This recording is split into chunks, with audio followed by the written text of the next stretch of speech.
আলহামদুলিল্লাহি রাব্বিল আলামিন ওয়াসসালাতু ওয়াসসালামু আলা সাইয়্যিদিল মুরসালিন আম্মা বা'দ ফাউযু বিল্লাহি মিনাশ শাইতানির রাজীম বিসমিল্লাহির রহমানির রহিম আসসালাতু ওয়াসসালামু আলাইকা ইয়া রাসূলুল্লাহ ওয়া আলা আলিকা ওয়া আসহাবিকা ইয়া হাবিবাল্লাহ আসসালাতু ওয়াসসালামু আলাইকা ইয়া নবিয়াল্লাহ ওয়া আলা আলিকা ওয়া আসহাবিকা ইয়া নূরাল্লাহ। প্রিয় দর্শক, অনুষ্ঠানের মধ্যে আলহামদুলিল্লাহ দরুদ শরীফ পাঠ করার সৌভাগ্য হয়েছে। এই দরুদ শরীফ পাঠ করার অসংখ্য ফজিলত ও বরকত রয়েছে।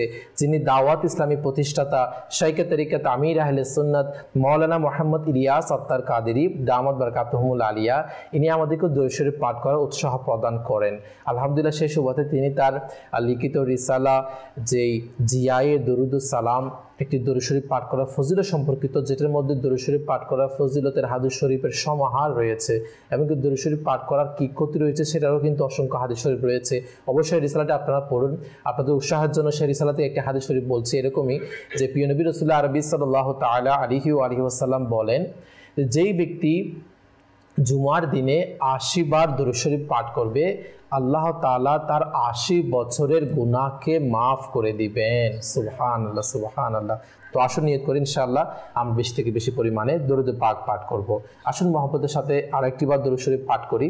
সাল্লু আলাল হাবিব সাল্লাল্লাহু তাআলা আলা মুহাম্মদ সাল্লাল্লাহু তাআলা আলাইহি ওয়াসাল্লাম।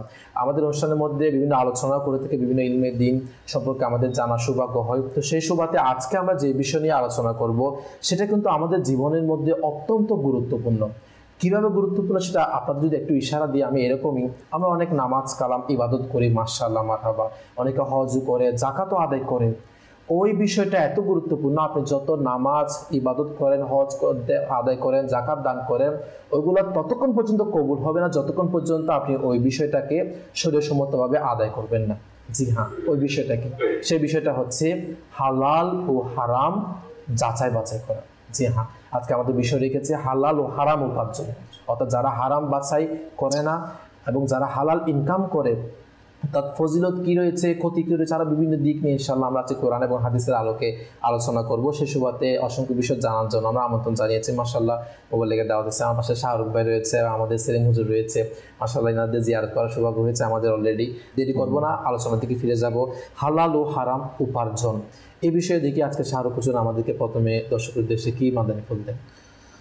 সর্বপ্রথম আপনাকেও মুবারকবাদ এবং মাদানী চ্যানেলের দর্শক শ্রোতা যারা রয়েছেন, আলহামদুলিল্লাহ মাদানী চ্যানেল আমাদেরকে অনেক সুন্দর সুন্দর অনুষ্ঠান উপহার দেওয়ার সৌভাগ্য হয়তো নসিব হচ্ছে এবং আমরাও আলহামদুলিল্লাহ শুকরিয়া আদায় করছি। জি, এই মাদানী চ্যানেলের মাধ্যমে আমরা হয়তোবা কিছু বলার সৌভাগ্য নসিব হচ্ছে। জি, তো আসলে কাউসার ভাই, আজকের যেটা বিষয় নেওয়া হয়েছে হালাল এবং হারাম উপার্জন। দেখুন, আসলে হালাল হারাম এটা আমাদের পুরো জীবনের সাথে একটা সম্পর্কিত একটা ব্যাপক একটা বিষয়। যদি আমরা সেটা বিস্তারিত ডেফিনেশন বিস্তারিত বর্ণনা করতে যাই অনেক আলোচনা করা যাবে, কিন্তু আবার অনেক দর্শক শ্রোতার মনেও এই প্রশ্ন আসতে পারে যে হালাল হারামের ব্যাপারে মানে মাদানী চ্যানেলে এরকম আলোচনা এর পূর্বেও হয়েছে, কিন্তু এরপরও কেন নেওয়া হয়? আসলে এই জন্যই নেওয়া হয় যাতে আমরা আমাদের নিজেদেরকে যদি শয়তানের ধোকায় পড়ে গ্রেফতার হয়ে যাই ওরকম গুনাহের মধ্যে যেটা হারাম রয়েছে, সেখান থেকে যাতে আমরা ফিরে আসতে পারি। আমাদেরকে সেটা কি করে দেয়, মানে ইঙ্গিত দিয়ে দেয় যে আপনি স্মরণ করিয়ে দেয় আপনি ভুলের মধ্যে রয়েছেন, মানে সঠিক পথে চলে আসুন।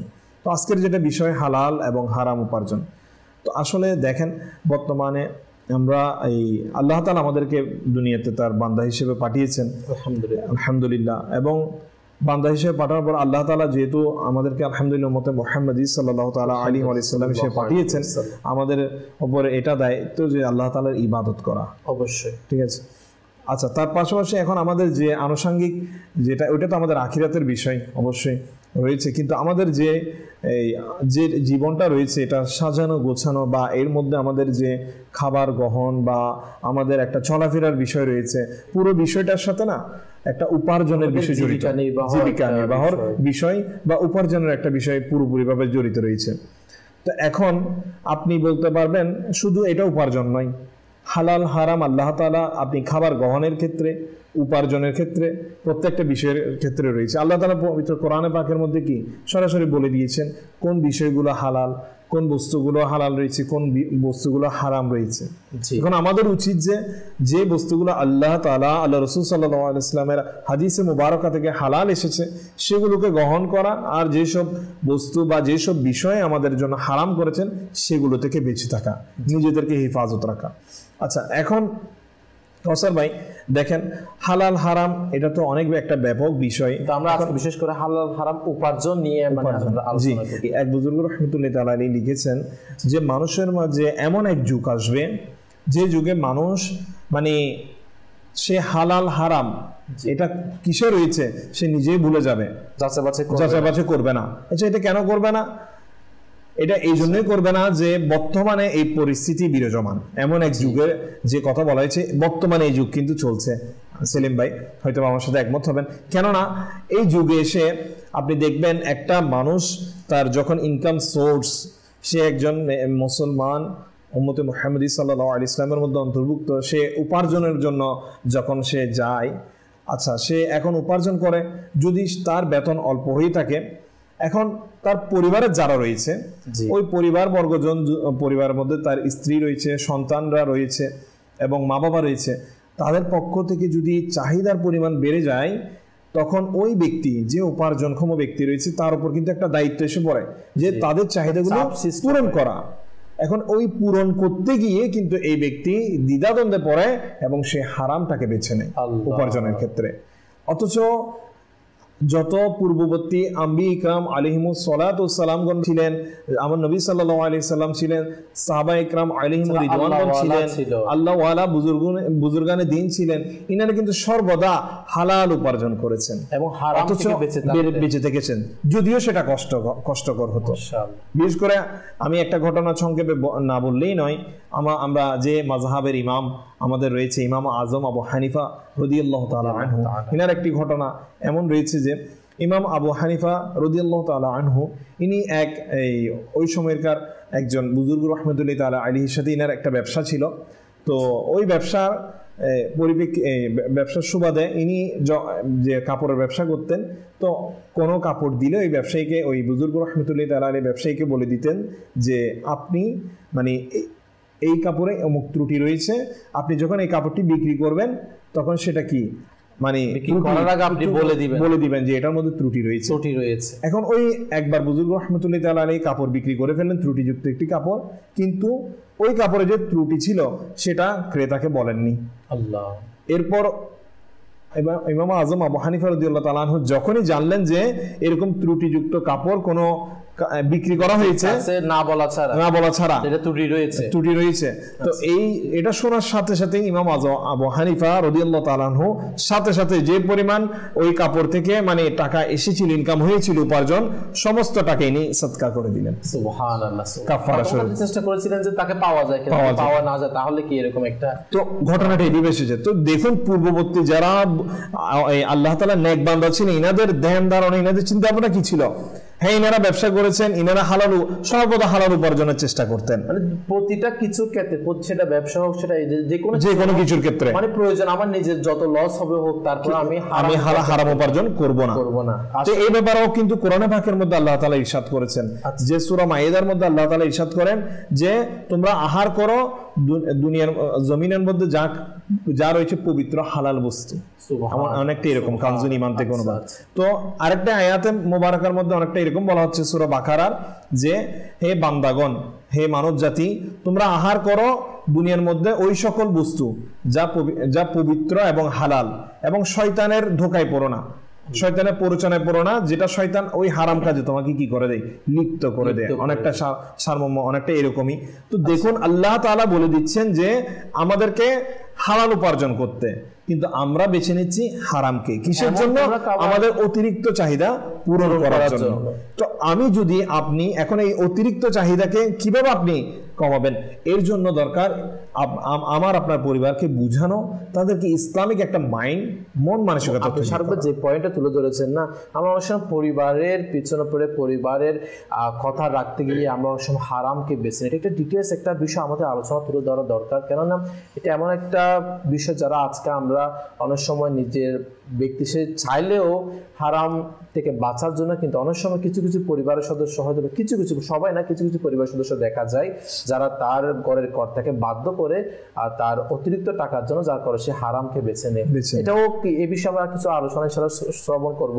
এবং আরেকটা বিষয় যেটা আমাদের শাহরুখ ভাই বলেছে যে এমন একটা যুগ চলে আসবে যেটা মানুষ হালাল এবং হারাম যাচাই বাছাই করবে। এটা কিন্তু হাদিস শরীফের মধ্যে, এটা হাদিস শরীফ রয়েছে এবং আকাশ সাল্লাল্লাহু আলাইহি ওয়াসাল্লাম বলেছেন এই ব্যাপারে। মাশাআল্লাহ এই বিষয়ে আমরা আরো আলোচনা শুনবো আমাদের সেলিম ভাই থেকে। সেলিম হুজুর, আপনি কেমন আছেন? আলহামদুলিল্লাহি রাব্বিল আলামিন আলা কুল্লি হাল। মাশাআল্লাহ আজকে আলহামদুলিল্লাহ। তো এই হালাল হারাম উপার্জন বিষয়ে আপনি দর্শকের উদ্দেশ্যে কি তুলে ধরবেন? প্রথমত আলহামদুলিল্লাহ, আল্লাহ তাআলার শুকরিয়া আদায় করছি যে আজকে যেহেতু আমাদের আলোচ্য বিষয় হচ্ছে হালাল এবং হারাম উপার্জন, এটা আমাদের বিশেষ করে ইনসানের ক্ষেত্রে, মানব জাতির ক্ষেত্রে এটা একদম আড়াআড়িভাবে জড়িত। দেখেন, সে ধনী হোক গরিব হোক, সবাই উপার্জন করে কিসের জন্য? আল্লাহ তাআলা একটা সৃষ্টি পেটের মধ্যে খাবার দিতে হয়। খাবার কেন খাই আমরা? যারা নেককার তারা শক্তি অর্জনের নিয়তে, ইবাদত শক্তি অর্জনের নিয়তে খাবার অর্জন করে। আর যারা দুনিয়াদার বাস, এরা দুনিয়াতে বিচরণ করার জন্য, যা ইচ্ছা তা করার জন্য পড়ে থাকে। এক একজন এক এক নিয়তে তার উপার্জন করে তার শরীরে পূর্ণতাকে অর্জন করে। তো যেহেতু আজকে আমাদের আলোচ্য বিষয় হচ্ছে যে বিষয়টা আমাদের সাথে সম্পৃক্ত, এটা অবশ্যই আবশ্যক। কারণ আল্লাহ তাআলা বলেছেন যে আমি মানব জাতিকে সৃষ্টি করেছি আমি আল্লাহ তাআলার ইবাদত করার জন্য, ইবাদত বান্দেগি করার জন্য। এখন আমি ইবাদত বান্দেগি করব, শুধু আর কিছু করব না, রিজিক তালাশ করব না, কিছুই করব এমনটা না। দেখেন, ইবাদত বান্দেগি করতে হবে এবং ওই ইবাদত বান্দেগি অর্থাৎ পারফেক্ট ভাবে, যে ফ্রেশ মাইন্ডে করার জন্য যেটা প্রয়োজন সেটা হচ্ছে আমাদের শারীরিক শক্তি। এবং ওই শারীরিক শক্তি অর্জন করার জন্য রিজিকের প্রয়োজন, এবং ওই রিজিক অর্জন করার জন্য উপার্জনের প্রয়োজন, টাকার প্রয়োজন। তো সেই ক্ষেত্রে যেহেতু আমরা ইবাদত বান্দেগি করি এবং ওই ইবাদত বান্দেগি আল্লাহ তাআলার দরবারে গ্রহণযোগ্য হওয়ার জন্য অনেকগুলি শর্ত আছে। তার মধ্যে একটা শর্ত হচ্ছে হালাল রিজিক। জি, দেখেন এখানে যেহেতু আমরা আজকে উপার্জনের বিষয় ইনশাআল্লাহ আমরা ধারাবাহিকভাবে চেষ্টা করব যে উপার্জন শুধু আমরা কি হালাল পন্থায় করব না হারাম পন্থায় করব। এটা কি কারণে হচ্ছে? যারা আমরা হালাল পন্থায় করছি তাদের জন্য তো মুবারকবাদ, সুসংবাদ। যারা আমরা হারাম পন্থায় করছি, উপার্জন কেন করছি, ইনশাআল্লাহ এই বিষয়ে চেষ্টা করব সংক্ষিপ্ত আলোচনা করার জন্য। এর পূর্বে আল্লাহ তাআলা দেখেন আমাদের জন্য কেমন দয়া করেছেন। আল্লাহ তাআলা তার পবিত্র কালামুল্লাহ শরীফের 12তম পারার মধ্যে শুরুতেই একটি আয়াত মুবারাকা এভাবে কি করেছেন, ইরশাদ করেছেন, বিসমিল্লাহির রহমানির রহিম, যে ওয়ামা মিন দাব্বাতিন ফিল আরদি ইল্লা আলাল্লাহি রিজকুহা।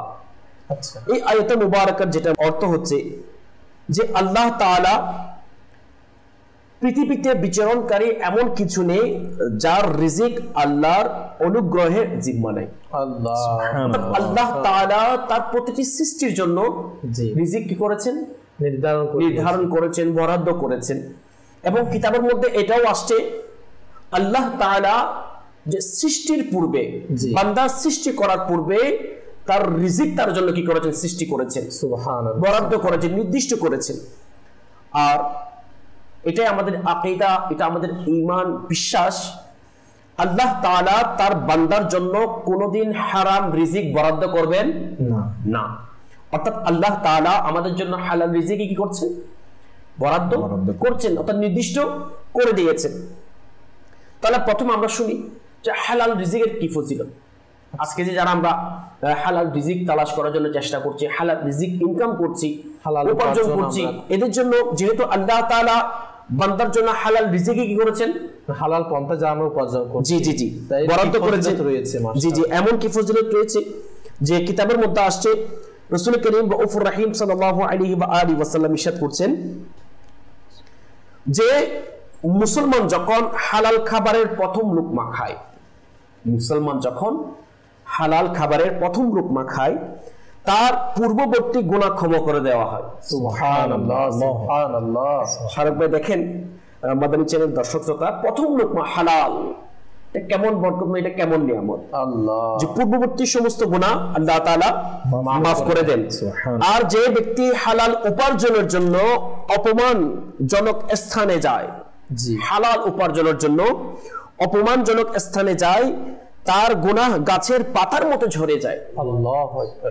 কিসের মতো? গাছের পাতার মতো ঝরে যায়। এরপরে ফতোয়ের রজভিয়ার মধ্যে আমার আকা আলা হযরত একটি হাদিসে মুবারক এভাবে কি করেছেন, নকল করেছেন যে এমন কিছু গুনাহ রয়েছে, এমন কিছু গুনাহ রয়েছে যেগুলো কাফারা নামাজও হতে পারে না, আল্লাহ, রোজাও হতে পারে না, হজও না, উমরাও না। সেগুলো কাফারা হলো সেই পরিশ্রান্ত অবস্থা যা মানুষের হালাল রুজির সন্ধানে পৌঁছে থাকে। আল্লাহু আকবার, আল্লাহু আকবার। তাহলে দেখেন, সুবহানাল্লাহ, আমরা আমাদের ধারা এমন কিছু গুনাহ হয়ে যায় যার কাফারা নামাজও হতে পারে না, রোজাও হতে পারে না, হজও হতে পারে না, উমরাও হতে পারে না। আর রাসূল পাক সাল্লাল্লাহু আলাইহি ওয়াসাল্লাম ইরশাদ করছেন ওই গুনাহের কাফারা ওই হালাল রুজি ইনকাম করার মাধ্যমে হয়ে থাকে। সুবহানাল্লাহ। তাহলে হালাল রিজিক, পরিশ্রম করে হালাল রিজিক তালাশ করে, তাহলে তাদের কেমন ফজিলত রয়েছে। এবং হালাল রিজিক খাওয়া, ভক্ষণ করা, এটা আল্লাহ তাআলার পক্ষ থেকে অনেক বড় একটা নিয়ামত। সেই জন্য আমাদের উচিত হালাল রিজিক তালাশ করা। আমি যে ইনকাম করছি, আমি যে উপার্জন করছি, প্রিয় দর্শক, সবসময় চিন্তা করা উচিত আমার ইনকামটা কতটুকু হালাল রয়েছে না, এবং কতই না ফজিলত। যারা আজকে আমরা চেষ্টা করি আমার গুনাহ মাফ হয়ে যায়, কতই না আল্লাহ তাআলা দরবারে দোয়া করি, দোয়া করা উচিত আমাদের।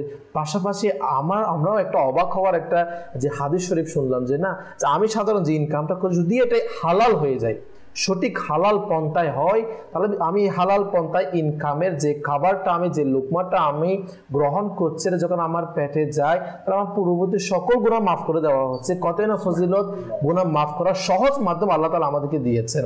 আরো বলা হচ্ছে কি, বান্দার এমন কিছু গুনাহ রয়েছে যেগুলোর কাফারা আদায় অন্য কোনো নেক আমল আপনি যতই করেন না কেন, অন্য কোনো নেক আমলের মাধ্যমে আপনার ওই গুনাহগুলো কাফারা আদায় হয় না।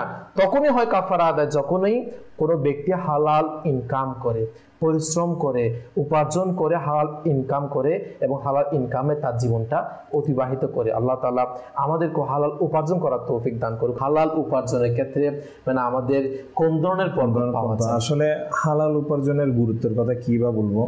হযরত সাইয়েদনা ইয়াহইয়া বিন মুয়াজ রাহমাতুল্লাহি তাআলা আলাইহি বলেন যে মানে আল্লাহ তাআলার আনুগত্য যেটা রয়েছে, আল্লাহ তাআলা এক বান্দার উপর রাজি হয়ে যাওয়া, তারপর সন্তুষ্ট হয়ে যাওয়া, আল্লাহ তাআলা আনুগত্য হাসিল করা। এই আনুগত্য বলা হচ্ছে যে উনি বলেন, ওই বুজুর্গ রাহমাতুল্লাহি তাআলা আলাইহি বলেন যে আল্লাহ তাআলা আনুগত্যটা আল্লাহ তাআলা মানে যে নিয়ামতের ভান্ডার দিয়েছেন সেটার মধ্যে লুকায়িত রয়েছে। সুবহানাল্লাহ। এখন ওই নিয়ামতের ভান্ডারটা খোলার চাবি যেটা, সেটা হলো যে আপনার দোয়া। সুবহানাল্লাহ। এবং যেটা আপনার হালাল খাবার হলো এটা চাবির দাঁত। তার মানে চাবি বলা হচ্ছে ওই আল্লাহ তাআলার দরবারে দোয়া করা, সেটা কিসের জন্য? আল্লাহ তাআলা আনুগত্য হাসিলের জন্য। আর ওই চাবির দাঁতকে বলা হচ্ছে হালাল খাবার। তার মানে হালাল উপার্জন, তার মানে আপনার উপার্জনটা নিশ্চয়ই হালাল হলেই তো খাবারটা হালাল হবে, তাই না? যেরকম আমার হাতে চাবি রয়েছে ঠিক, কিন্তু চাবির দাঁত, চাবির যেগুলা শেপ রয়েছে, সেটা যদি ভেঙে যায় তাহলে আপনি যতবারে চাবিটা দেন তালা কিন্তু খুলবে না। তাহলে আমার চাবি এবং চাবির দাঁত দুইটাই যদি মজবুত ঠিক মতো না হয় তাহলে ওই তালা কখনো খুলবে না। তার মানে আমরা আল্লাহ তাআলা আনুগত্য কখনো হাসিল করতে পারবো না। যত দোয়া করি না কেন, হারাম উপার্জন দিয়ে তার মানে অটোমেটিক চলে আসতেছে যে আমি যতই হারাম উপার্জন করে আল্লাহ তাআলার ইবাদত করি, তাহাজ্জুদ পড়ি, হজ করি, দান সাদকা করি, কোনো কিছুই কাজে আসবে না। তো আল্লাহ তাআলা বলেছেন হালাল পন্থায় উপার্জনের জন্য। দেখুন আসলে হালাল উপার্জন এটা এই পূর্ববর্তী আম্বিয়া ইকরাম আলাইহিমুস সালাতু ওয়াস সালাম যারা রয়েছেন তাদের সুন্নতে মুবারাকা ছিল হালাল পথে উপার্জন করা। শুধু এটা তাদের নয়, আমাদের প্রিয় নবী রাসূল আরবি সাল্লাল্লাহু তাআলা আলাইহি ওয়া সাল্লামের সুন্নত মুবারাকা ছিল। কিতাবের মধ্যে আসছে কাউসার ভাই যে হালাল উপার্জন মুফতি আহমদ ইয়ারখান নঈমী রাহমাতুল্লাহি তাআলা আলাইহি বলেন যে সর্বপ্রথম হযরত আদম আলাইহিস সালাম ইনার উপার্জনের একটা ইয়া ছিল, ইনি সর্বপ্রথম উপার্জনের জন্য যে পেশাটা গ্রহণ করেছিল সেটা হচ্ছে সেলাইয়ের কাজ করতেন। আল্লাহ সুবহানাল্লাহ, ইনি একজন আল্লাহ পাকের নবী হযরত আদম আলাইহিস সালাম, অথচ সেলাইয়ের মাধ্যমে হালাল রুজি উপার্জন করতেন। সুবহানাল্লাহ সুবহানাল্লাহ। ওই যে দর্শক বলেছে উপার্জনের ক্ষেত্রে, তো আমরা আগে প্রথম যারা আম্বিয়া ইকরাম আলাইহিমুস সালাতু ওয়াস সালাম যিনি, ইনাদের পন্থাগুলো দেখি ইনারা কিভাবে করেছেন, যে হালাল উপার্জনের জন্য ইনারা পেশাটা যতই ছোট হোক বা বড় হোক না কেন, আমার মূল জিনিসটা উপার্জনটা হালাল হলেই হলো। শুধু তাই না, বলা হচ্ছে যে এরপর ইনি ক্ষেত কামারের কাজও করেছেন হযরত আদম আলাইহিস সালাম। এরপর হযরত নূহ আলাইহিস সালামের ব্যাপারে যদি আপনি দেখেন, ইনি কিন্তু আপনার লাকড়ির ব্যবসা করতেন। আচ্ছা, সুবহানাল্লাহ। এরপর বলা হচ্ছে হযরত ইদ্রিস আলাইহিস সালাম, ইনি দর্জি ছিলেন। সুবহানাল্লাহ। শুধু এটা নয়, হযরত হুদ এবং সালেহ আলাইহিস সালাম ইনারা ব্যবসায়ী ছিলেন, এবং হযরত ইব্রাহিম এবং লূত আলাইহিস সালাম ক্ষেত খামারের ব্যবসা করতেন। তো কাউসার ভাই আসলে দেখেন, পূর্ববর্তী যদি আমরা আম্বিয়া ইকরাম আলাইহিমুস সালাতু ওয়াস সালাম, বিশেষ করে আমরা আমাদের নবী সাল্লাল্লাহু আলাইহি ওয়াসাল্লামের কথা যদি বলি, আমাদের নবী সাল্লাল্লাহু আলাইহি ওয়াসাল্লাম হালাল উপার্জনের জন্য কি করতেন? ব্যবসা করতেন। তো দেখেন কোন পেশাকে, এই যে দর্শক শ্রোতা যেটা বলেছে যে আমাদের কোন পন্থা বেছে নিলে আমরা কি করতে পারবো, হালাল উপার্জন করতে, যেমনটা ইনারা আম্বিয়া ইকরাম ইনারা কিন্তু উপার্জন করেছেন। এখন আমাদের ক্ষেত্রে বিষয়টা যেটা ফুটে আসে এই কাউসার ভাই, যে হালাল উপার্জনের ক্ষেত্রে আমরা পেশাটাকে আমরা বড় করে দেখি। জি, যদি আমরা পেশাটাকে বড় করে না দেখতাম, তাহলে কিন্তু আমরা হারামের দিকে এগোতাম না। কেননা আমরা পেশার ক্ষেত্রে এখানে কনফিউজড হয়ে যাই, যে আমি সেলাইয়ের মাধ্যমে বা ক্ষেত খামারের মাধ্যমে আমি কি হালাল উপার্জন করবো, এটা কিভাবে হতে পারে? আমার একটা স্ট্যাটাস আছে না, আমি কিভাবে আমি এটা এইভাবে উপার্জন করতে পারি? মানে আমার এমন কিছু আমি উপার্জন করব যেটা যদিও বা হারাম হোক না কেন, কিন্তু আমার স্ট্যাটাসটা বজায় রাখি। এরকম স্ট্যাটাস বজায় রাখতে গিয়ে না আমরা সেলিম ভাই কি করে আমরা হারামের দিকে পার্থক্য করছি না। যেটা একটা কথা হাদিস শুরুতে আমার শাহরুখ ভাই বলেছেন, একটা সময় এমন আসবে মানুষ এই কথার পরোয়াই করবে না এই বস্তুটি কোথা থেকে অর্জন করেছে, অর্থাৎ কি হালাল থেকে না হারাম থেকে। আল্লাহ, বর্তমান সময়ে এই সময়টা আমাদের চলছে। আচ্ছা, যেহেতু 21 রমজান মওলা আলী শের খোদা রাদিয়াল্লাহু তাআলা আনহুর উরুস মুবারক ছিল, ওনার জীবনে ঘটে যাওয়া একটা ঘটনা আমি সংক্ষেপে আরজ করব। জি, অর্থাৎ আমার আল্লাহ তাআলা আমাদের জন্য হালাল রিজিকে কি করেছেন, নির্দিষ্ট করেছেন, বাজেট করেছেন, হারাম করেন। যেমন ওনার জীবনের মধ্যে পাওয়া যায়, উনি সংক্ষিপ্ত আকারে আরজ করছি, উনি একটা মসজিদের মধ্যে নামাজ পড়তে যাচ্ছেন। আচ্ছা, তো ওই মসজিদের সামনে একজন ব্যক্তি দাঁড়ানো ছিল, তখন ওনার কিছু জিনিসপত্র ওনাকে রাখতে দিলেন। জি, ওনার জিনিসপত্র ওনাকে রাখতে দিলেন। তো যখন দিলেন, উনি নামাজ পড়তে চলে গেলেন। তখন উনি নামাজ পড়ে এসে দেখলেন ওই ব্যক্তিটা নেই, গায়েব হয়ে গেল। আচ্ছা, তখন উনি টেনশনে পড়ে গেলেন, এর কারণ। আচ্ছা, উনি বুঝতে পারলেন নিশ্চয় উনি চলে গেল। যখন উনি যাচ্ছেন সামনের দিকে, মসজিদ থেকে বের হয়ে, তো দেখতে পেলেন যেই পোশাক ওই ব্যক্তিকে, অর্থাৎ যে জিনিসগুলি রাখার জন্য দিয়েছিলেন, ওই জিনিসগুলো একটি দোকানের মধ্যে দেখা যাচ্ছে। আচ্ছা, হযরত আলী রাদিয়াল্লাহু তাআলা আনহু ওই দোকানদারের কাছে গেলেন, ভাই আপনি এটা কোথায় পেলেন? জি, তখন ওই দোকানদার মওলা আলী শের খোদা রাদিয়াল্লাহু তাআলা আনহুকে বললেন যে আমি কিছুক্ষণ পূর্বে একজন ব্যক্তি আসলো, এই জিনিসগুলি আমার কাছে 2 দিরহামের মাধ্যমে বিক্রি করে চলে গিয়েছে। জি, আচ্ছা। তখন মওলা আলী শের খোদা রাদিয়াল্লাহু তাআলা আফসোস করলেন, মানে ব্যথা আফসোস করলেন। কিরকম? যে উনি বললেন, হাই, সে যদি একটু ধৈর্য ধারণ করতো, তাহলে সে এই 2 দিরহাম হালাল পন্থায় কি করতো, উপার্জন করতে পারতো। কারণ আমি নিয়ত করেছি, যেহেতু সে আমার সহযোগিতা করেছে, আমি মসজিদে যাচ্ছি নামাজ পড়ার জন্য, সে দাঁড়িয়ে আছে, যে আমার কিছু জিনিসপত্র সে রেখে আমাকে সহযোগিতা করেছে, তা আমি নিয়ত করেছিলাম তাকে 2 দিরহাম দিব। মানে আমার নিয়ত ছিল আমি মসজিদ থেকে বের হয়ে তাকে কি দিব, 2 দিরহাম দিব। কিন্তু আফসোসের বিষয়, সে একটু ধৈর্য ধারণ না করার কারণে সে রিজিক যেটা আল্লাহ তাআলা তার জন্য বরাদ্দ করেছেন 2টা দিরহাম, সেটা সে হারাম পন্থায় কি করলো, উপার্জন করলো। ফলে এখানে আমাদের মূল যেটার বিষয়, আজকে আমরা হারাম উপার্জন করছি, এবং এটা এই যে উপার্জন, এটাকে হালাল পন্থায় হচ্ছে না হারাম পন্থায় হচ্ছে, এটা আমাদের মাইন্ডে না আসার অন্যতম একটা কারণ হচ্ছে আমরা ধৈর্য ধারণ করছি। আল্লাহ ধৈর্য দাও, একটু রিজিক একটু কম, আপনি যে কথাটা বলেছেন, জি আজকে একটু ব্যবসা আজকে কম হলো, আমরা কত শেখাই কত আফসোস করে থাকি, একে বলে থাকি ভাই আজকে ব্যবসা ভালো হয়নি, আজকে এটা হয়নি এটা হয়নি। আল্লাহ তাআলা তার বান্দার জন্য যে রিজিক বরাদ্দ করেছেন ওই রিজিকই হচ্ছে সর্বোত্তম এবং ওই রিজিক হচ্ছে হালাল।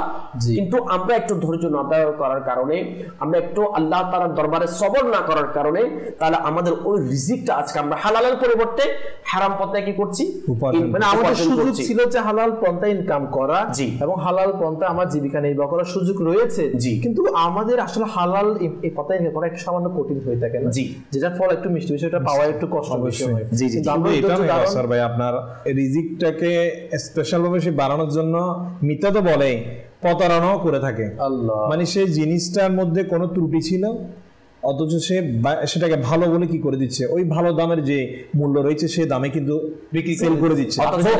সেদিকে ওই ব্যক্তি যখন ঘর গিয়ে খুলে দেখে এটা তো মানে আসলে ধোঁকা দিয়েছে আমাকে, এখন ওই ব্যক্তি কি করবে, সে তাকে কি কেনার সময় ছিল ভালো ভালো সবকিছু ঠিকঠাক, এখন ঘরে দেখতে পাচ্ছি অন্য এরকম বেশিরভাগ হয়। এখন বিশেষ করে যারা ফলের ব্যবসা করে, ফলের ব্যবসার সাথে জড়িত, বিশেষ করে ফরমালিন যুক্ত বলে যে ফরমালিন বিহীন আমরা কি দিচ্ছি, ফল সবাইকে দিচ্ছি, তাই না? কিন্তু আপনি দেখবেন অনেক অসাধু ব্যবসা এমন রয়েছে, তারা উপর দিয়ে মানে আপনার ফল বিক্রি করতে গিয়ে উপর দিয়ে ভালো কিছু ফল উপর দিয়ে দেয়, নিচে কিন্তু খারাপ গুলো দিয়ে দেয়। এখন যে ক্রেতা নিয়ে যাচ্ছে ফলগুলো কিনে, সেও কিন্তু অন্য এক ব্যবসায়ী। এখানে ব্যবসায়ী আবার কি করছে, ঠকাচ্ছে, ধোঁকা দিচ্ছে, প্রতারণা করছে। কিসের জন্য? ওই একটু ভালো ইনকাম, আমার ইনকামটা যদি অতিরিক্ত হয়ে যায় এটা চিন্তা করা। আর সেজন্যই কিন্তু আল্লাহ তাআলা তাকে কি করেন, ওই সারা বছর রিজিক থেকে আল্লাহ তাআলা তাকে কি করে দেন, মাহরুম করে দেন এই হারাম উপার্জনের জন্য। কাউসার ভাই, আমি শাহরুখ ভাই কথার সাথে একটা অ্যাড করতে যাচ্ছি। যেহেতু আমাদের সমাজের মধ্যে আমরা বলে থাকি যে আমি যে রিজিক তালাশ করছি আমার ফ্যামিলি মেম্বারদের জন্য, আমার সন্তানের জন্য, আমি তাকে খাওয়ানোর জন্য, আমার ফ্যামিলি মেম্বার যারা আছে তাদেরকে চলানোর জন্য। দেখেন আবার এটাও আমরা বলে থাকি যে ফ্যামিলি মেম্বারদেরকে খাওয়ানো ইবাদত, অবশ্যই ইবাদত। এটা কখন ইবাদত হবে, এটা চিন্তা করার বিষয়।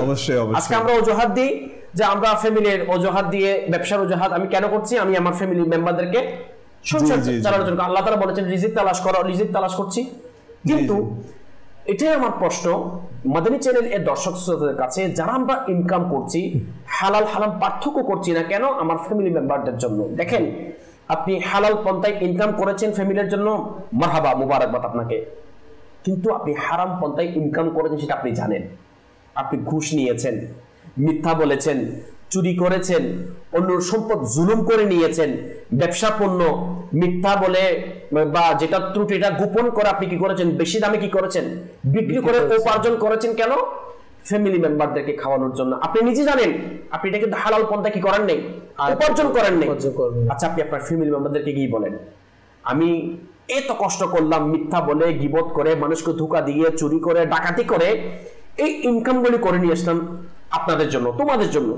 কেন? দুই মুঠো ভাত ভালো খাওয়ার জন্য, আরামে থাকার জন্য, যাতে কারো কাছে হাত পাততে না হয়, এটার জন্য।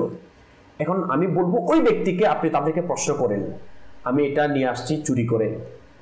আচ্ছা, চুরি করার যেটা শাস্তি কিয়ামতের দিন আমাকে দেওয়া হবে, কবরের মধ্যে দেওয়া হবে, এর ভাগে কিছু নিবা? মানে আমি তো তোমাকে প্রশ্ন, হ্যাঁ, খাবারের ভাগ তো দিচ্ছি, আমার জীবিকার ভাগ তো খাচ্ছি। মানে আপনি এই যে যেমন আমাদের পূর্ববর্তী যারা বুজুর্গদের যারা ঘরের মধ্যে ইসলামী বোন ছিলেন, মহিলা ছিলেন, আল্লাহু আকবার, তাদের আখলাক কেমন ছিল? তারা যখন পুরুষরা ঘর থেকে বের হতো তাদেরকে বলতেন যে আপনি এমন রিজিক তালাশ করে নিয়ে আসেন, এমন রিজিক উপার্জন করে নিয়ে আসেন যেটা হালাল। এবং বর্তমানেও দেখা যেত তারা যদি কোনো, আমার স্বামী জানে যে এই কাজ করে তিনি এত টাকা ইনকাম করতে পারে, তিনার একটা আইডিয়া ছিল, যেদিন দেখতে পেত যে তার অতিরিক্ত কিছু চলে এসেছে, তখন তারা একটা প্রশ্ন করতো, কি আপনি তো প্রতিদিন তো এরকম টাকা ইনকাম করে নিয়ে আসতেন, আজকে এত টাকা বেশি কিভাবে নিয়ে আসে, এটা প্রশ্নবিদ্ধ করতো। কিন্তু আমরা কি আজকে যদি একটু বেশি নিয়েও আসে চিন্তাও করি না, আরো বঞ্চ বলি অনেক ভালো, অনেক খুশি হয়ে যায়। কিন্তু এটা জানি না আমার স্বামী হয়তো দেখা যায় যে অন্য কোনো মানুষ থেকে সুদ নিয়ে, ঘুষ নিয়ে, খারাপ ভাবে নিয়ে টাকাটা ইনকাম করে আমাকে কি অবশ্যই এটা। জি জি, সেই জন্য এটা প্রশ্ন উভয়জনের কাছে যে আমার যিনি কর্তা, যেহেতু আমাদের মুসলমান সমাজের যারা গার্জিয়ান থাকে, বড়জন থাকে, তারা হচ্ছে পুরুষ, যে যিনি বাইরে থেকে ইনকাম উপার্জন করে নিয়ে আসছে, তখন তাকে প্রশ্ন এটাই করেন, সেম তাকে করুক যে আমি যে এটা অবৈধ পন্থায় ইনকাম করে নিয়ে আসলাম, এটার ভাগ কি, যেটা শাস্তি কিয়ামতের দিন দেওয়া হবে, এর ভাগ কি কিছু আপনি নেবেন? তখন ওই মুহূর্তে রিপ্লাই এটাই আসবে, কখন আমরা নেব না। ঠিক সেম প্রশ্ন যদি তাদেরকে করা হয়, আমি আপনাদেরকে হারাম পন্থা খাওয়াচ্ছি, এর জন্য কিয়ামতের দিন শাস্তি দেওয়া হবে, এর যেটা শাস্তি নিবেন? সেম উত্তর আসবে নিবে না। তাহলে যেখানে হারাম এটা আমাদের জন্য জাহান্নামের আগুন বক্ষণ করার মতো, যে দুনিয়ার মধ্যে হারাম রিজিক খাওয়া, যেটার কারণে আল্লাহ তাআলা নারাজ হয়ে যায়, যে হারাম রিজিক বক্ষণ করলে রাসূল পাক সাল্লাল্লাহু আলাইহি ওয়াসাল্লাম নারাজ হয়ে যায়, হারাম রিজিক বক্ষণ করলে আল্লাহ তাআলার দরবারে আমার ইবাদত গ্রহণযোগ্য হবে না। যেমন আমরা একটা হাদিস মুবারক বারবার শুনি, কিন্তু আফসোসের বিষয় আমরা আমল করি না। আমরা বলে থাকি যদি কোনো বান্দা এক লুকমা হারাম খায়, তার 40 দিন পর্যন্ত কোনো ইবাদত আল্লাহ তাআলার দরবারে গ্রহণযোগ্য হবে না। আসমান জমিনের সকল ফেরেশতা লানত দিতে থাকে ওই ব্যক্তির উপর যে হারাম উপার্জন করেছে, হারাম খেয়েছে। তাহলে আমরা যারা হারাম খাচ্ছি, যারা হারাম উপার্জন করছি, তাহলে আমরা বলে থাকি ভাই এবং তাহাজ্জুদ নামাজ পড়ি, হ্যাঁ আমাদের সমাজে দেখা যায়, বা আমি দোয়া করি, নামাজ পড়ছি, 5 ওয়াক্ত নামাজ পড়ি, তাহাজ্জুদের নামাজ পড়ি, এটা করি এটা করি, কিন্তু এরপরেও কেন আমার দোয়া কবুল হচ্ছে না? কিন্তু আমাদের তো চিন্তা করার বিষয় ছিল, আমি যে রিজিক তালাশ করলাম, নাস্তা খেলাম, ভাত খেলাম, আমার ফ্যামিলি মেম্বার যারা আছে তাদেরকে খাওয়ালাম, ওই রিজিকটা কি আসলে কি হালাল ছিল না হারাম ছিল? কারণ দেখেন আল্লাহ তাআলার দরবারে দোয়া কবুল হওয়ার জন্য অনেক শর্ত, তার মধ্যে একটা শর্ত হচ্ছে হালাল রিজিক। যে বান্দার পেটের মধ্যে হারাম রিজিক থাকবে এবং যে বান্দার পরনের মধ্যে খারাপ ইনকামের পোশাক থাকবে, তাহলে ওই বান্দার দোয়া আল্লাহ তাআলার দরবারে কবুল হবে না, ওই বান্দার ইবাদত আল্লাহ তাআলার দরবারে গ্রহণযোগ্য হবে না। তাহলে কিভাবে আমরা আল্লাহ তাআলার দয়া পাওয়ার আশাও করছি, আবার বলে থাকে মওলা আমাকে দয়া করবে, মওলা আমাকে দয়া করো, কিন্তু দয়া পাওয়ার যেটা মাধ্যম সেটা আমরা তো বন্ধ করে দিয়েছি। এবং এই অবস্থা যদি সে মৃত্যুবরণ করে হারাম খাবার নিয়ে জাহান্নামে যাবে। কসমের এই ব্যাপারে একটা হাদিস মুবারক আসছে এভাবে, যারা আমরা বর্তমান সময়ে কোটি কোটি টাকা হারাম পন্থায় ইনকাম করছি, আবার দেখা যায় আমাদের সমাজের মধ্যে সুশীল সমাজ, আল্লাহ তাআলা আমাদেরকে হেফাজত করুক। দেখেন আমি সকলকে বলবো এটা আমরা নেগেটিভ নিয়ে না নিই, পজিটিভ নিয়ে নিই। দাওয়াত ইসলামী আমাদেরকে এই কথাগুলি বলার মাকসাদ একটাই, কারণ এই দুনিয়া হচ্ছে আমাদের স্থায়ী না, আমাদের দুনিয়া হচ্ছে ক্ষণস্থায়ী। আমাদের স্থায়ী যেটা জিন্দেগি, যেটা লাইফ রয়েছে, যেন ওই স্থায়ী জীবন যেন সুন্দর হয়, ওই স্থায়ী জীবন যেন সুখীময় হয়। এই কারণে দাওয়াত ইসলামীর মুবাল্লিগরা, আমার আমির আহলে সুন্নাত সহ এবং মাদানী চ্যানেলের মাধ্যমে যেটা ইসলামের সঠিক রূপরেখা এবং ইসলামের যেটা সঠিক বিধান, ওটা বলার জন্য চেষ্টা করে। দেখেন আজকে আমরা বর্তমান সময়ে যে কোটি কোটি টাকা মসজিদে দান করছি, কিন্তু ওই দানকৃত সম্পদকে আসলে কি হালাল পন্থায় না হারাম পন্থায়? আজকে আমরা বিভিন্ন আত্মীয় স্বজনদেরকে যে দান করছি, যে ওটাকে হারাম পন্থায় না হালাল পন্থায় আমরা চিন্তা করি না, চিন্তা করছি আমি হয়তো অনেকগুলো সওয়াব পেয়ে যাচ্ছি। জি জি, একটা হাদিস মুবারকের মধ্যে এইভাবে আসছে, আমি যার খোলাসাটা এভাবে এখানে অর্থটা এভাবে বলছি যেহেতু সময় সংক্ষিপ্ত। যে বান্দা হারাম উপার্জন সম্পদ উপার্জন করে, কসর ভাই, যে বান্দা হারাম সম্পদ উপার্জন করে যদি সে সাদকা করে তবে তা কবুল করা হবে না। আজকে আপনি মসজিদের মধ্যে কোটি টাকা দিয়ে কি দেন? সাদকা করেন। আপনি কোটি টাকা যাকাত দেন, দেখেন আরেকটা মাসালা বিধান, শরীয়তের বিধান, হারাম উপার্জনের মধ্যে যাকাতও হবে না, কারণ এটা হারাম, এটা তো আমার না।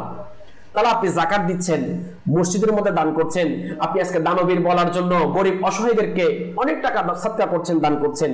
যে এখানে রাসূল পাক সাল্লাল্লাহু আলাইহি ওয়াসাল্লামের হাদিসে মুবারাকা যে এটাই, যে হারাম উপার্জন করার মাধ্যমে যদি কোনো বান্দা দান করে, ওই দান আল্লাহ তাআলার দরবারে কবুল হবে না, তাহলে ওটাই ব্যর্থ। এরপর বলা হচ্ছে যদি ব্যয় করে তবে তাতে তার জন্য কোনো বরকত থাকবে না। তাহলে আপনি আজকে ফ্যামিলি মেম্বারের জন্য, আত্মীয় স্বজনের জন্য হারাম পন্থায় ইনকাম করে ব্যয় করছেন, এর কোনো যেটা ফজিলত, যেটা বরকত, যেটা কিয়ামতের ময়দানে প্রতিদান আল্লাহ তাআলার পক্ষ থেকে পাওয়ার কথা, সেটা আপনি পাবেন না। আর যদি সে সম্পদ রেখে মারা যায় তবে সে জাহান্নামে যাওয়ার সম্বল হবে। আল্লাহ, দেখেন আমরা হারাম পন্থায় ইনকাম করে মারা গেলে, যে আল্লাহর রাস্তায় দান করছি, কবুল হচ্ছে না, কোনো কাজ নেই। আত্মীয় স্বজন ফ্যামিলি মেম্বারদেরকে খাওয়াচ্ছে, এটাও কোনো কাজে দিচ্ছে না। যদি ওই সম্পদ রেখে যদি মারা যায়, তাহলে ওই সম্পদ আমাকে জাহান্নামে নিয়ে যাওয়ার জন্য কি হবে? উপযুক্ত হবে। তাহলে হারাম পন্থায় ইনকাম করে আমাদের লাভটা কি?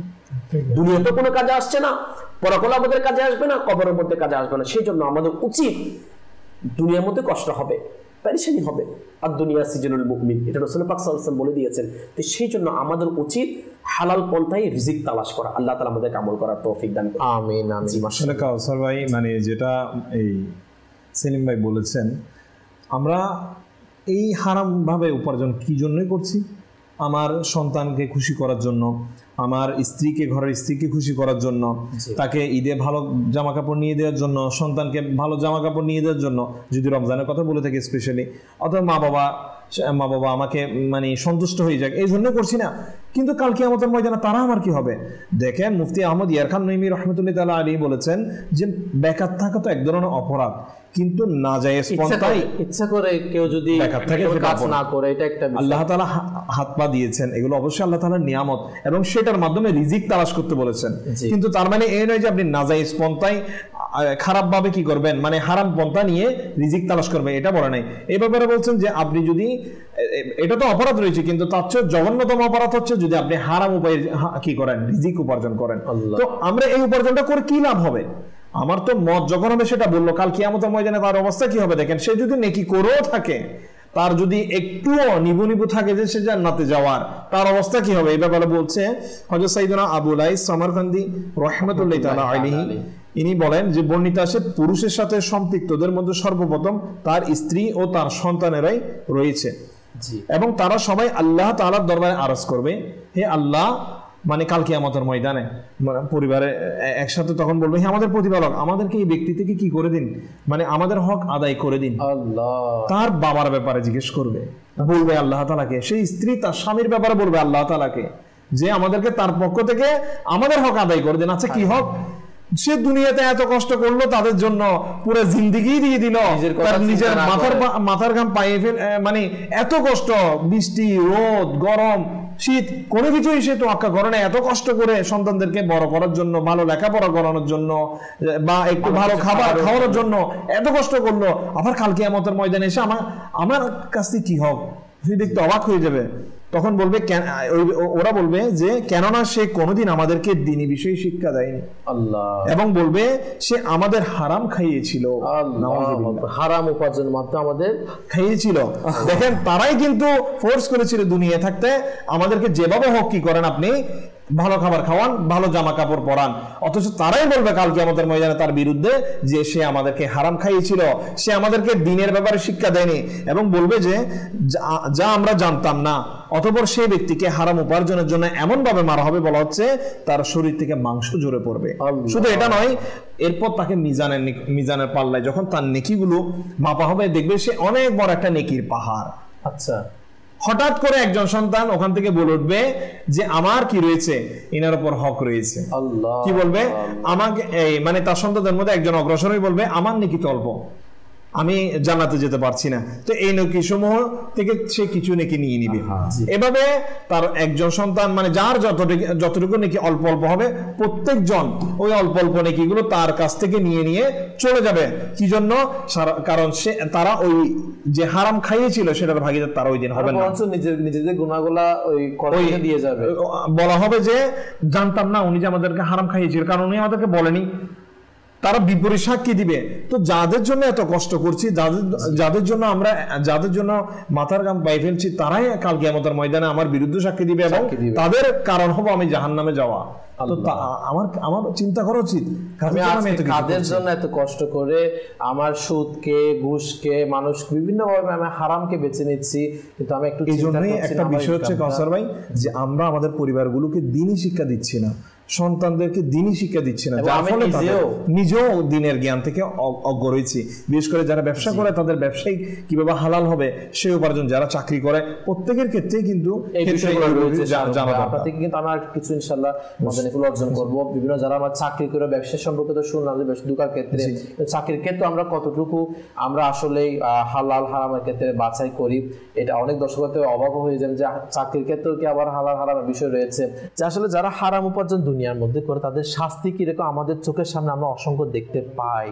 যেমনটা অনেক সময় আমরা এটা দেখি, এই বিষয়টা কিন্তু অনেকগুলো দিক রয়েছে, যে না আমরা অনেক মানুষকে দেখতাম সে অনেক কোটি কোটি টাকার মালিক ছিল, এখন একসময় দেখা যাচ্ছে সে তার কোটি টাকার নিঃস্ব হয়েছে, এখন কি পথের মধ্যে বসেছে। এটা হয়তো অনেকগুলো দিক রয়েছে, হয়তো এমন একটা দিক এটাও হতে পারে যে হারাম উপার্জনের কারণে। যেমন এক ব্যক্তিকে আমার এক ইসলামী ভাই, তা আমি কিছুদিন আগে আমাকে বলছিল এরকমই, যে সে ইসলামী ভাইকে এসে বললো যে হুজুর, আমি এত লাখ টাকা, কোটি টাকা ইনকাম করি, কিন্তু আমার থেকে মাস শেষে দেখা যায় যে আমার টাকা শূন্য, কিন্তু আমার লাখ লাখ কোটি টাকা ইনকাম আমার হয়, মাসে দেখা যায় বছর শেষে দেখা যায় আমার টাকা তেমনটা কি জাকাতও তেমনটা আসে না, আমার কোনো বরকত পাই না। তো তাকে বলা হলো যে আপনি কি জাকাত বা মানুষকে দান করেন কিনা? হ্যাঁ, দান সদকা মানুষের করেটি। বলেন আপনার কোনো ইনকামের মধ্যে কোনো কি রিলেটেড কোনো সুদ রয়েছে? তখন বলছে হ্যাঁ, আমার যে ব্যবসায় রিলেটেড বা লেনদেন এর মধ্যে কিছু সুদের ব্যবসা রয়েছে। তখন সে বললো, ইসলাম উনাকে বললো যে ভাই তাহলে আপনার এটা চিন্তা করা উচিত, আপনি বরকত কেন পাচ্ছেন না, আপনার ক্ষতি কেন হচ্ছে। তাহলে আমাদের এরকম হয়তো আমরা অসংখ্য বিষয় আমাদের চিন্তা করা উচিত। আমার ব্যবসার মধ্যে আমি বরকত পাচ্ছি না, আমার ব্যবসা টাকা তো ইনকাম হচ্ছে অনেক, কিন্তু মাস শেষে লাভের মাত্রা চোখেও পড়ছে না। দেখেন, আমরা মনে করছি যে আমার কোটি কোটি টাকা ইনকাম হচ্ছে সুদের মাধ্যমে, হারামের মাধ্যমে, হারাম পন্থা আমরা ইনকাম করছি। এটা বাস্তব সত্য যে হারামের মধ্যে কোনো বরকত নেই, যে আল্লাহ তাআলা হালালের মধ্যে বরকত রেখেছেন এবং এর মধ্যে যেটা রিজিকের প্রকৃত স্বাদ। আমরা বলি না খাবার খেলাম মনে করছি শুধুমাত্র যে জিহ্বার যেটা স্বাদ এটাই আমরা মনে করছি প্রকৃত স্বাদ, না।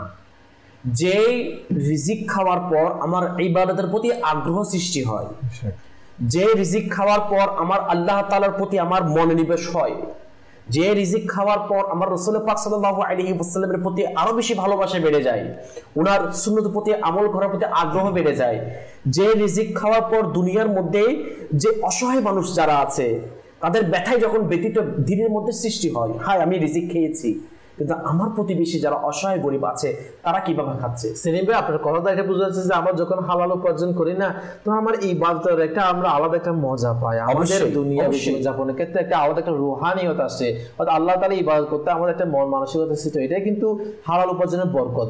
আলী রাদিয়াল্লাহু তাআলার একটি কোন, আমি তোমাদের মধ্যে দুটি জিনিসের জন্য অনেক বেশি ভীতি থাকি। আচ্ছা, মানে উনি তোমাদের জন্য আমি দুটা জিনিসের জন্য খুব বেশি ভয় করি। তার মধ্যে একটি হচ্ছে চাহিদার অনুসরণ, আল্লাহ কি করা, চাহিদার অনুসরণ এবং দীর্ঘ আশা। দেখেন আজকে আমরা মওলা আমার আল্লাহ তাআলা আমাদের জন্য রিজিক বরাদ্দ করে দিয়েছেন, আলহামদুলিল্লাহ, এটা আমার ঈমান, আমাদের বিশ্বাস, আমরা মানি। এরপরও কেন আমরা হালাল রিজিক তালাশ করার পরিবর্তে হারাম রিজিক কেন তালাশ করি, উপার্জন কেন করছি? এর অন্যতম একটা কারণ হচ্ছে অল্পতে তুষ্ট না থাকা। জি, অল্প তুষ্টি যেটা আমরা বলি। আজকে দেখেন যে আলী রাদিয়াল্লাহু তাআলা ভয় করছেন যে চাহিদার অনুসরণ। আজকে এই মুহূর্তে আল্লাহ তাআলা আমার উপর আমার কাছে যাই দিয়েছেন, যাই কিছু রেখেছেন, আমার যাই কিছু সম্পদ আছে, আমরা এটার উপর সন্তুষ্ট না, অর্থাৎ এর উপর অল্পতে তুষ্টি না, যার কারণে যে আমরা হারাম পন্থায় উপার্জন করার জন্য আমরা কি করছি, আমার চাহিদা করার জন্য হারামকে বেছে নিচ্ছি। জি, এর পাশাপাশি দীর্ঘ আশা। আমার ব্যাংকের মধ্যে 1 লক্ষ টাকা আছে, এখন আমি আশা করছি কিভাবে আমার ব্যাংকের মধ্যে 1 কোটি টাকা করা যায়। আমার ব্যবসা প্রতিষ্ঠান একটা আছে, কিভাবে আমার ব্যবসা দুইটা করা যায়। হ্যাঁ, আপনি তো করেন, কিন্তু হালাল পন্থাতে করেন, আপনি টাকা ইনকাম করেন, ব্যবসা করেন, হালাল পন্থাতে করেন। জি, আসছে ইনশাআল্লাহ। এটা তো অবশ্যই, দেখেন এটা করা না জায়েজ না। আপনি ব্যবসা করেন অবশ্যই করেন, হালাল পন্থায় করেন, একবার নয় 1000 বার জায়েজ। কিন্তু আপনি ব্যবসা বলেন, চাকরি বলেন, দুনিয়ার মধ্যে যাই কিছু বলেন, যেটা হারাম পন্থায় হবে, যেটা শরীয়ত সম্মত হবে না, যেটা রাসূল পাক সাল্লাল্লাহু আলাইহি ওয়াসাল্লাম এর দেওয়া বিধান মোতাবেক হবে না, তাহলে এটা কখনো হালাল পন্থায় হবে না। আপনি হারাম কথা বলেছেন। চাকরির ক্ষেত্রে আজকে আমরা দেখেন অনেক সময় চাকরি করি, আমার চাকরির মধ্যে সময় নির্ধারণ করে দেওয়া হয়েছে, আপনারা এই সময় থেকে এই সময় মাস দিয়ে আসতেই হবে, কিন্তু এখন আমি কেউ দেখছে না, বস দেখছে না, হয়তো এরকম চুরি করে কি সময়টাকে আমি যেটা বস বলেছে বা যেটা নিয়ম রয়েছে কোম্পানি, সেটাকে আমি কি করছি, সেটা ভঙ্গ করছি। তাহলে এটাও আমার চাকরির ক্ষেত্রে হালাল হারাম একটা বিষয় আসছে, যে ওই সময় আমার কতটুকু হালাল রয়েছে, কতটুকু হারাম রয়েছে। তো এখানে আমাদের যেটা মূল বিষয়, আমরা অল্পতে তুষ্ট না থাকার কারণে আজকে আমাদের এই অবস্থা। যে একটি কিতাবের মধ্যে এভাবে আসছে, অল্প তুষ্ট অন্তর থেকে দুনিয়ার ভালোবাসা নিঃস্ব করে দেয়। আজকে যারা আমরা অল্পতে তুষ্টি না, দুনিয়ার ভালোবাসার কারণে ইনকাম কোটি কোটি টাকা সুদ নিচ্ছি, হারাম ঘুষ নিচ্ছি, চুরি করছি, ডাকাত করছি, জুলুম করছি, অন্যায়ভাবে অত্যাচারভাবে অন্যের সম্পদ কি করছি, গ্রাস করছি, ভক্ষণ করছি। এটার কারণ কি? যে আমরা অল্পতে তুষ্ট না থাকার কারণে। আমাদের ফ্যামিলি মেম্বার যারা আছে তাদেরকেও আমরা অল্পতে তুষ্ট থাকার যেটা শুকরিয়া আদায় করার আল্লাহ তাআলার দরবারে, মাওলা তুমি আমাকে এই মুহূর্তে যাই কিছু দিয়েছো, আলহামদুলিল্লাহ, তোমার শুকরিয়া। কারণ দেখেন কাসাব ভাই, আমাদের এখানে আরেকটা বিষয় ইনশাআল্লাহ আসবে, আমি তুলবো, যেহেতু আমরা এটা আমাদের আড়াআড়িভাবে আমাদের সাথে জড়িত, সর্বাবস্থায় আমাদের সাথে জড়িত রিজিক তালাশ করাটা। তো হালাল রিজিক যারা তালাশ করি তারা তো ভাগ্যবান, কিন্তু বর্তমান সময়ে আমরা হালাল রিজিক তালাশ করার পরিবর্তে হারামের প্রতি বেশি ধাবিত। এই কারণে বিষয়গুলো আমাদের জেনে রাখা এবং আমল করা জরুরি। প্রথমত হচ্ছে অল্প তুষ্টি থাকা। এক, তো অল্প তুষ্টি থাকলে আপনার কি হবে? তখন আপনার মন মানসিকতাটা তৈরি হবে, না আল্লাহ তাআলা আমাকে যাই রিজিক দিয়েছেন, এই মুহূর্তে যাই কিছু দিয়েছেন, এই আমার জন্য উপযুক্ত। কারণ দেখেন, দুনিয়ার সৃষ্টি জগতের মধ্যে সন্তানের ব্যাপারে সবচেয়ে বেশি কে জানে? মা এবং বাবা। সন্তান এই মুহূর্তে উপযুক্ত, কোন সময় কোন জিনিসটা সন্তানের জন্য প্রয়োজন, এই জিনিসটা কে জানে? বাবা এবং মা। তাহলে যে বাবা মাকে ওই সন্তান সম্পর্কে জানার জন্য আল্লাহ তাআলা দয়া করেছেন, যে আল্লাহ তাআলা ওই মা বাবার রিজিক দাতা, আমারও রিজিক দাতা, তাহলে এই মুহূর্ত কোন বিষয়টা আমার জন্য প্রয়োজন, উপযুক্ত, আমার আল্লাহ তাআলাকে জানে না? অবশ্যই। দেখেন, আমাদের আকীদা হচ্ছে, বিশ্বাস হচ্ছে রিজিকের মালিককে আল্লাহ, আল্লাহ তাআলা। রিজিকের মালিককে কাসব শারব আপনি একমত, রিজিকের মালিককে আমরা সবাই বলি রিজিকের মালিক আল্লাহ, এটা আমাদের আকীদা, আমাদের বিশ্বাস।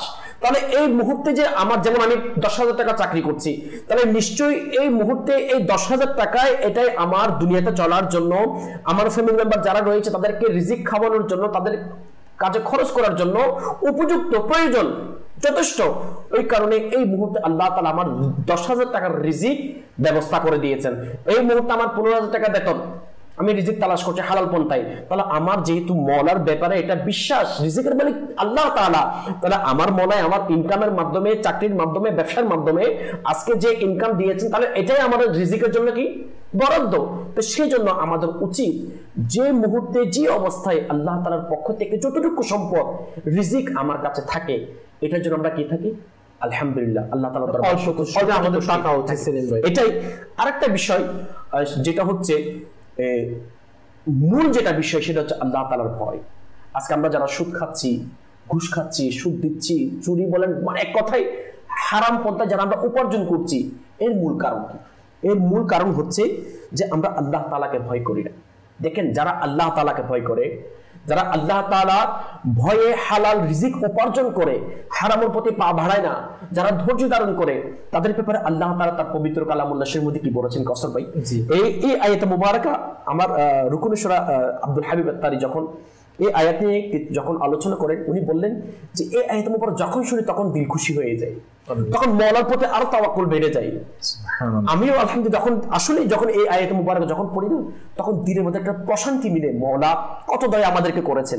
আমার আল্লাহ তাআলা বলছেন, দেখেন, আলহামদুলিল্লাহ, ওয়ামান ইয়াত্তাকিল্লাহা ইয়াজআল লাহু মাখরাজা।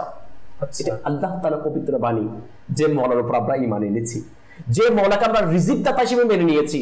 মাদানী চ্যানেল দর্শক শ্রোতা, আমরা অন্তরের কান দিয়ে শ্রবণ করে যে মওলাকে আমরা রিজিক দাতা হিসেবে মেনে নিয়েছি, ওই মওলা আমাদেরকে বলছেন ওয়ামান ইয়াত্তাকিল্লাহা ইয়াজআল লাহু মাখরাজা। কানজুল ঈমান থেকে অনুবাদ, যে আল্লাহকে ভয় করে আল্লাহ তার জন্য মুক্তির পথ বের করে দেবেন। আমরা যদি মওলাকে যদি পরিপূর্ণ ভয় করি, তাওয়াক্কুল করি, তাহলে আল্লাহ তাআলা অবশ্যই অবশ্যই আমাদের জন্য হালাল রিজিকের যেটা পন্থা সেটা বের করে দেবেন। এখান থেকে একটা মাদানী ফুল নি, জি কসবে দেখেন যে কিতাবের মধ্যে আসছে, যদি আল্লাহ তাআলা এই দুনিয়ার মূল্য যদি মওলার কাছে মশার দানার সম পরিমাণ হতো, তাহলে কোন বিধর্মীকে আল্লাহ তাআলা এক ফোঁটা পানিও পান করাতেন না, এক ঢোক পানি। তাহলে যে দুনিয়ার মূল্য আমার মওলার কাছে একটা মশার দানার সম পরিমাণ নাই, সে মওলা যত বিধর্মী দুনিয়ার মধ্যে আছে সবাইকে রিজিক দিচ্ছে কিনা? শুধু তাই নয়, আল্লাহ তাআলা যত সৃষ্টি রয়েছে, 18,000 মাখলুকাত রয়েছে, সমস্ত সৃষ্টিকে আল্লাহ তাআলা কি দিচ্ছেন? রিজিক দিচ্ছেন। যদি বিধর্মী যে আল্লাহ তাআলার সাথে শিরিক করছে, আল্লাহ তাআলার নাফরমানি করছে, আল্লাহ তাআলার শরীয়তের যেটা বিধান, ওই বিধানের পরিপূর্ণ পরিপন্থী কাজ করছে, সেই বান্দাকেও যদি আল্লাহ তাআলা রিজিক দিতে পারে, তাহলে যে আমার মওলার 5 ওয়াক্ত নামাজ পড়বে, সুন্নত মোতাবেক চলবে, হালাল পন্থায় রিজিক তালাশ করার জন্য চেষ্টা করবে, হারাম থেকে বেঁচে থাকবে, আমার মওলাকে তাকে রিজিক দিবে না? অবশ্যই। যেখানে বিধর্মীকে নাফরমানি করার কারণে, মুনাফিকদেরকে নাফরমানি করার কারণে আমার মওলা তাকে পরিপূর্ণ রিজিক দিচ্ছে, তাহলে যারা আল্লাহ ওয়ালা রয়েছেন, যারা রাসূল পাক সাল্লাল্লাহু আলাইহি ওয়াসাল্লামের সুন্নতের অনুসারী রয়েছেন, মুহাব্বতকারী রয়েছেন, তাদেরকে দিবে না?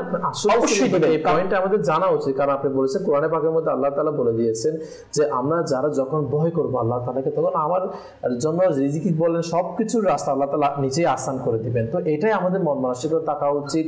যারা আজকে আমরা যে আমি বলছি না আমি যদি এইভাবে যদি ইনকাম না করি তাহলে আমার পরিবারের বুকে মরবে, আমি যদি এই পন্থায় ইনকাম না করি তাহলে আমি কিভাবে চলবো, যখনই এই কথাটা আমাদের মাইন্ডে আসে তখনই আল্লাহ তাআলার বাণী যেটা সেদিন আমাদেরকে বলেছেন এটা স্মরণ করা উচিত। কারণ আমার মালিক আমাকে বলে দিয়েছে যখন আমরা আল্লাহ তাআলাকে ভয় করব, আল্লাহর উপর ভরসা রাখবো, আল্লাহ তাআলা আমাকে আল্লাহ তাআলা নিজে আমাকে কি করবেন, সহযোগিতা করবেন এবং আমাকে উদ্ধার করবেন। এটা অপর আয়াতে বলেছেন যে আল্লাহ তাআলা বলছেন ওয়ায়ারযুকুহু মিন হাইসু লা ইয়াহতাসিব। আল্লাহ তাআলা বলছেন অর্থাৎ আমি তাকে সেখান থেকে জীবিকা দেব যেখানে তার কল্পনাও থাকে না। মানে আল্লাহ তাআলা ওই ব্যক্তিকে ওইখান থেকে রিজিক দিবে যেখানে আমরা কল্পনাও করব না। আমি যেখানে কল্পনা করব, আমার কল্পনা যেখানে গিয়ে শেষ, আল্লাহ তাআলা আমাকে সেখান থেকে রিজিক দান করবেন না। এটা তো শাহরুখ ভাই সহজেই বুঝে আসে যে দেখেন একটা পাখি, জি জি, সেই পাখিটা কিন্তু রাত্রে মানে বিশ্রামের পর সকালে যখন বের হয়, জি জি, আমাদের তো একটা নির্দিষ্ট গন্তব্যস্থল থাকে, আমি কোত্থেকে কিভাবে উপার্জন করব, তাই না? কিন্তু ওই পাখিটা দেখেন আল্লাহ তাআলার উপর তাওয়াক্কুল করে, আল্লাহ তাআলার উপর তাওয়াক্কুল করে ঘর থেকে বের হয়, কিন্তু ঘরে যখন সন্ধ্যায় ফিরে পেট ভর্তি নিয়ে ফিরে। আসলে শাহরুখ ভাই যে কথা বলছে, তাহলে এই পাখির উদাহরণ থেকে যে সে আল্লাহ তাআলার উপর তাওয়াক্কুল করেছে, অর্থাৎ পরিপূর্ণ বিশ্বাস আল্লাহ তাআলার উপর, আল্লাহ তাআলা আমাকে কি দিবেন, রিজিকের ব্যবস্থা করে দিবেন। আল্লাহ তাআলার জিম্মায় রয়েছে রিজিক, রিজিক তাকে ব্যবস্থা করেই দেন। আপনি যে কথাটা বলছেন আমাদের অবশ্যই বোঝা উচিত এবং রিজিকের উপর ভরসা, যে আমার রিজিকের মালিক আল্লাহ তাআলা, এটা যখন আমরা নিজের মাইন্ডকে বানিয়ে ফেলবো তাহলে আমাদের অবশ্যই আল্লাহ তাআলা আমাকে মদদ দান করবে। শাহরুখ ভাই একটা প্রশ্ন থেকে করবো, সেটা হচ্ছে যে আমাদের যারা আজকে আমরা হারামের দিকে ধাবিত হই, অনেক সময় কিছু মানুষে পরিশ্রম করে কষ্ট করে সে হালাল ইনকাম করছে, দেখা যাচ্ছে সে রিক্সা চালাচ্ছে বা সে কোনো একটা হালাল কাজ করছে, কিন্তু এটা আমরা আজকে মানুষ সমাজে নিজের চোখে দেখি, অসংখ্য তাকে আমরা হে করি, যার কারণে সে হালাল পন্থাটা সেটা হারামের দিকে ধাবিত হয়ে যায়। আজকে দেখা যায় কেউ যদি সুন্দরভাবে সে যদি হালাল পন্থায় ব্যবসা করে, আমরা তাকে নিচু চোখে দেখি অনেক সময়। আবার যদি সে যদি হারাম টাকার মাধ্যমে ঘুষ নিয়ে যদি লাখ টাকা চাকরি করে, তখন আমরা বলি সে অনেক প্রতিষ্ঠিত হয়ে গিয়েছে। অর্থাৎ আমরা আজকে হারামের মাধ্যমে যে ইনকাম করে তাকে আমরা কি ভালো বলি, আর যে হালাল বা ব্যবসা করছে, কোনো কিছু ভালো কাজ করছে, তাকে আমরা হারাম বলে থাকি। দেখেন আসলে ব্যবসা বলেন, চাকরি বলেন বা যে কোনো পন্থায় সে উপার্জন করুক না কেন, তার মধ্যে যদি তিনটি জিনিস থাকে না, আল্লাহ তাআলা তাকে রিজিকের ব্যবস্থা করে দিবেন যদি সে তিনটি জিনিসের কি হয়, মানে সঠিকভাবে ব্যবহার করে। আচ্ছা, এক হচ্ছে বিশেষ করে ব্যবসায়ীদের ক্ষেত্রে এটা এসেছে কিতাবের মধ্যে যে সফল ব্যবসায়ী কারা, আচ্ছা, বা সব কর্মচারী কারা, যদি এটাও প্রশ্ন করেন এখানের মধ্যে উত্তর চলে আসবে যে তারাই যারা যখন কথা বলে তখন মিথ্যা বলে না, আল্লাহ যখন সে মানে কোনো পণ্য বিক্রি করে সেটার মধ্যে প্রতারণা করে না, আর যখন সে ওয়াদা করে সেটা ভঙ্গ করে না। তাহলে এই তিনটা জিনিস যার মধ্যে চলে আসবে সে কখনো হারামের দিকে ধাবিত হবে না। এবার সেটা আপনি পেশার দিকে নিয়ে আসেন, সে চাকুরি করছে, এখন আমি চাকুরির ক্ষেত্রে বলবো হেউ করছে, আসলে এই দ্বারা কিন্তু ওই ব্যক্তি হালাল থেকে হারামের দিকে ধাবিত হচ্ছে, আসলে এমন তো উচিত নয়। কেননা আমরা তো শুনেছি যে যারা পূর্ববর্তী আম্বিয়া ইকরাম আলাইহিমুস সালাতু ওয়াস সালাম ছিলেন, ইনারা যদি দর্জির কাজ করতে পেরেছেন, যদি ইনারা খামার করতে পেরেছেন, ফসলাদি কি করতেন, চাষ করতেন, আমার নবী সাল্লাল্লাহু আলাইহি সাল্লাম স্বয়ং কি করেছেন, ব্যবসা করেছেন, অনেক সময় মেষ চারিয়েছেন, তাহলে কুরবান হয়ে যদি আমার নবী সাল্লাল্লাহু আলাইহি সাল্লাম যদি এমন করতে পারেন, যিনি দো জাহানের বাদশা, সারা কুল কায়নাত যার জন্য সৃষ্টি, দো জাহানের মালিক ও মুক্তার, তাহলে আমার আপনার কি দাম রয়েছে ভাই? আমি আপনি দুনিয়ার মানে এত স্ট্যাটাস অর্জনের জন্য, এত কিছু অর্জনের জন্য কেন আমি হারামের দিকে এগোবো? আর যারা হালাল পন্থায় অর্জন করছে তাদেরকে আমি হেয় করছি। আরে ভাই চিন্তা করা উচিত, আপনার কারণে যদি সেই ব্যক্তি হারামের দিকে ধাবিত হয় তাহলে আপনিও কিন্তু সেই গুনাহগারের সমান ভাগীদার হবেন। এটা দর্শক শ্রোতা যারা রয়েছে, আসলে আমরা অনেককে কি করি, মানে আমাদের প্রতিবেশী যদি থাকে, সে যদি আমার থেকে কম স্ট্যাটাসের হয়ে থাকে, মানে সে যদি ধরেন আমি অনেক বড় একটা জায়গায় জব করছি, বড় পজিশনে এমডি বা জিএমএ, কিন্তু সে একটা ছোটখাটো একটা মুদির দোকান করে, যদিও বা সে রিক্সা চালায়, যদিও বা সে মাটি কাটে। বিশেষ করে দেখবেন যারা বড় লোক থাকে না, তারা মানে রিক্সাওয়ালা বা যারা মানে মজুর বিভিন্ন দিন মজুর রয়েছে তাদেরকে কিন্তু খারাপ ব্যবহার করে, এতে কিন্তু যারা ওইরকম ইনকাম করছে তাদের তার এই পরিশ্রমটা নিচু মনে হয়, একদিকে তার মধ্যে কষ্ট চলে আসে, সে ভাবে যে আসলে আজকে আমি হয়তো বা এরকম রিক্সাওয়ালা হওয়ার কারণে ব্যবহার করলো। আসলে এই ব্যাপারে এটা কিন্তু মুসলমানের হক নষ্ট হচ্ছে। আপনি মুসলমানকে কষ্ট দিচ্ছেন, হক না, আমি তার পুরো জীবনটা বরবাদ করে দিচ্ছি। এবং দেখা যায় শাহরুখ ভাই এরকম অসংখ্য বিষয় রয়েছে আর যেগুলো হচ্ছে তার আপনার দুনিয়াটাও নষ্ট হয়ে যায়, আখিরাতটাও নষ্ট হয়ে যায়। এমনকি আমরা এই বিষয়টা, এই পয়েন্টটা, যেই যাই করুক না কেন, যদি বা তার এই আয় ইনকামটা হালাল হয়ে যায়, তাকে লাখো সালাম, সম্মান করি।